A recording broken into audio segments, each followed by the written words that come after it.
نحمده ونصلي على رسوله الكريم اما بعد فاعوذ بالله من الشيطان الرجيم بسم الله الرحمن الرحيم رب اشرح لي صدري ويسر لي امري واحلل عقدة من لساني يفقهوا قولي رب زدني علما اللهم فقهنا في الدين ربي يسر ولا تعسر آمین یا رب العالمین۔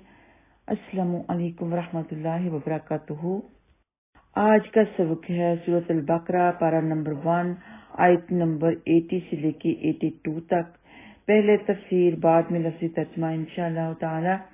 وَقَالُوا لَن تَمَسَّنَا النَّارُ إِلَّا أَيَّامًا مَّعْدُودَةً قُلْ أَتَّخَذْتُمْ عِندَ اللَّهِ عَهْدًا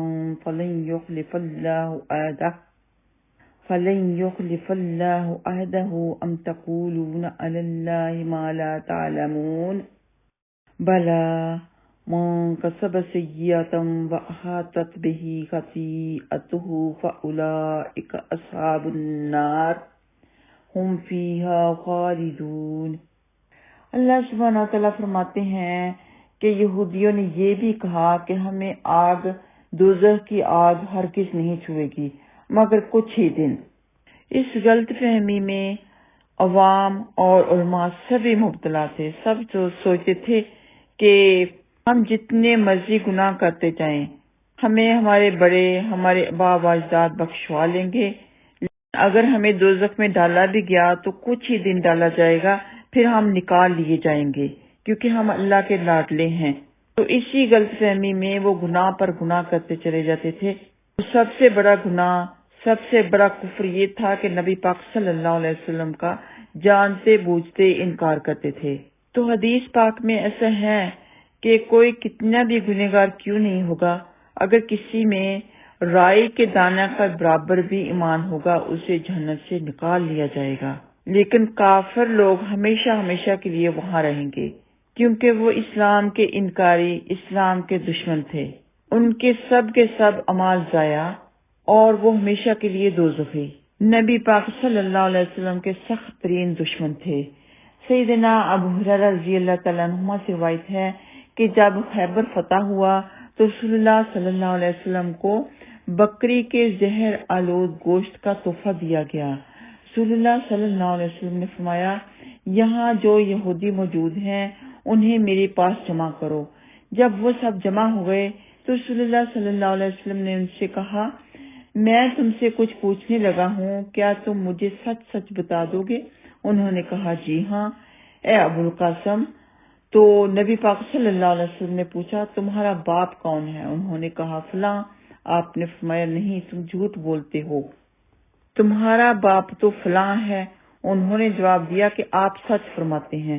تو انہوں نے جان بوجھ کے جھوٹ بول دیا، وہ جاننا چاہتے تھے کہ یہ نبی ہے کہ نہیں ہے۔ تو کہنے لگے، آپ درست فرماتے ہیں۔ پھر آپ نے ان سے فرمایا، اگر میں تم سے کوئی بات پوچھوں تو کیا تم سچ سچ بتا دو گے؟ انہوں نے جواب دیا، ہاں ابو القاسم، ہم سچ بتائیں گے۔ تو نبی پاک صلی اللہ علیہ وسلم نے ان سے پوچھا، یہ بتاؤ کہ جہنمی کون لوگ ہیں؟ کہنے لگے کہ تھوڑی مدت کے لیے ہم لوگ جہنم میں رہیں گے، پھر ہمارے بعد تم لوگ آ جاؤ گے۔ رسول اللہ صلی اللہ علیہ وسلم نے فرمایا، نہیں، بلکہ تم ذلیل و خوار ہو کر جہنم ہی میں رہو گے، ہم کبھی تمہارے جانشین نہیں بنیں گے۔ پھر رسول اللہ صلی اللہ علیہ وسلم نے ان سے فرمایا، اگر میں تم سے کچھ پوچھوں تو کیا تم سچ سچ بتاؤ گے؟ انہوں نے جواب دیا، ہاں ابو القاسم، ہم سچ بتائیں گے۔ آپ نے فرمایا، کیا تم نے اس گوشت میں زہر ملایا ہے؟ انہوں نے اسبات میں جواب دیا۔ تو آپ نے فرمایا، تم نے ایسا کیوں کیا؟ انہوں نے جواب دیا کہ ہمارا ارادہ یہ تھا کہ اگر آپ جھوٹے ہیں تو ہم آپ سے نجات حاصل کر لیں گے، اور اگر آپ اللہ کے نبی ہیں تو پھر یہ زہر آپ کو کوئی نقصان نہیں پہنچا سکے گا۔ یہ بخاری میں موجود ہے۔ تو وہ جاننا تو چاہتے تھے کہ یہ نبی ہے کہ نہیں ہے، لیکن ایمان نہیں لے کے آتے تھے، اسلام کے دشمن تھے، ضد کی وجہ سے کیوں نہیں میں سے کیوں نبی نہیں پیدا ہوا۔ تو آیت نمبر 80 میں اللہ تعالیٰ فرماتے ہیں کہ کیا اس طرح کا کوئی وعدہ تم سے اللہ نے کیا تھا یا تم اللہ پر وہ باتیں باندھ رہے ہو، اللہ سبحانہ و تعالیٰ کے متعلق وہ سب باتیں کر رہے ہو جو تم نہیں جانتے؟ تمہیں کیا معلوم کہ کون جنت میں جائے گا، کون دوزخ میں جائے گا، کتنے دن تم رہو گے، ہمیشہ کے لیے رہو گے کہ نہیں رہو گے؟ تمہیں کچھ نہیں معلوم، تم خود سے یہ ایسی باتیں کر رہے ہو۔ اللہ تعالیٰ نے تم سے کوئی وعدہ نہیں کیا، اگر ایسا وعدہ کیا تھا تو اللہ تعالیٰ کبھی اپنے وعدے کے خلاف نہیں کرتا، لیکن ایسا وعدہ کوئی ہوا ہی نہیں۔ پھر آیت نمبر 81 میں اللہ سبحانہ تعالیٰ فرماتے ہیں بلا من کسب سیئۃ واحاطت بہ خطیئتہ فاولئک اصحاب النار هم فیہا خالدون۔ یہ کیا سمجھتے ہیں کہ یہ صرف چند گنتی کے دن کے جہنم میں جائیں گے؟ ایسا نہیں ہے۔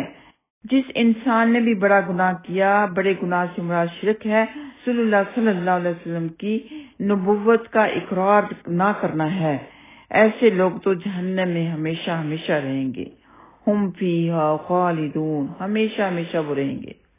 یہود کے نظریے کی تردید ہو گئی، جواب میں انکار ہو گیا، ان کے نظریے کو رد کر دیا گیا۔ ان کا کہنا تھا کہ ہم تو ہر حالت میں جنت میں جائیں گے، ہم آخری نبی پر ایمان لائیں یا نہ لے کے آئیں۔ اللہ نے فرمایا جس نے بڑی برائی کا ارتکاب کیا، یعنی رسول اللہ صلی اللہ علیہ وسلم پر ایمان نہ لے کے آیا، تو وہ ہمیشہ ہمیشہ جہنم میں رہے گا۔ یہ نبی پوری دنیا کے لیے بنا کے بھیجا گیا ہے، ساری دنیا کے اوپر فرض ہے کہ ان کے اوپر ایمان لے کے آئیں۔ جو نہیں لے کے آئے گا وہ ہمیشگی کے لیے جنت میں ٹھکانہ پالے گا۔ پھر اللہ سبحانہ و تعالیٰ آیت نمبر 82 میں ایک خوشخبری دے رہے ہیں جو ایمان والوں کے لیے ہے، جو ان کے لیے ہے جن لوگوں نے نیک عمل کیے، آخرت کے دن پر ایمان لے کے آئے، تمام رسولوں پر ایمان لے کے آئے، صرف اور صرف ایک نبی پر، ایک رسول اللہ صلی اللہ علیہ وسلم پر نہیں بلکہ تمام رسولوں پر ایمان لے کے آئے، نبی پاک صلی اللہ علیہ وسلم کی ذات پر بھی ایمان لائے، دوسرے نبیوں پر بھی ایمان لائے، تمام کتابوں پر، قرآن پر، اچھی بری تقدیر پر، فرشتوں پر، آخرت کے دن پر، ساری چیزوں پر ایمان لے کے آیا، ساتھ میں نیک عمل بھی کیے، یہی لوگ جنت میں جائیں گے اور ہمیشہ ہمیشہ جنت میں رہیں گے، جنت سے انہیں نکالا نہیں جائے گا۔ ہم فیہا خالدون اولئک اصحاب الجنت ہم فیہا خالدون، وہی لوگ ہیں جو جنت کے ساتھی ہیں، اس میں ہمیشہ رہیں گے۔ اللہم اجعلنا منہم۔